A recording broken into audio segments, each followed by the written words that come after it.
ধর বিস্কুট দি খা। এই হঠাৎ করে এত আপ্যায়ন করতেছেন, খাবার পরে কি আর মারবেন নি? তোরে কিলে মারমু, তোরে মার গিয়ে ভালো করতাম, তুই জীবনে ভালো করতি না। ভাই আর তো ভালো হয়ে গেছি, আর ভিতরে ব্যবসা বাণিজ্য ছাড়া আর কোনো কিছুই নাই।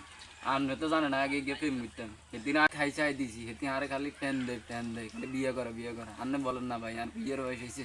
তুই একটা বড় ভাইয়ের সামনে কথা বলতেছ, তোর কথার কোনো ফিরি নেই। তোর স্বর্ণর উপর হানি দিয়ে দই দিলে তুই ভালো হইতি না। যা মন চায় তা কর, শুধু এই ঘরের ভিত্তে রোকেয়ার ব্যাপারে কোনো কথা কইবি না। কেউ যদি তোরা হাদি রোকেয়ার ব্যাপারে জিজ্ঞেস করতে চা, তুই কইবি আমি তো জানি না, আপনি কাবিলার বাইরে জিজ্ঞেস করেন। রোকেয়ার ব্যাপারে যদি তোর কিছু বলতে চায় তাহলে তুই আরো জিজ্ঞেস করবি। রোকিয়া রোকিয়া কি ভাইয়া? ওভার অ্যাক্টিং এন করলে মানুষে বলি এই ঘরের বেগুনে জানে তুই যেন রোকেয়ার বালা করেছিস। ভাইয়া আর কি খাইতে কোনো কাম নাই যে রোকিয়ার মতো মাইয়ের লাই কথা কমু?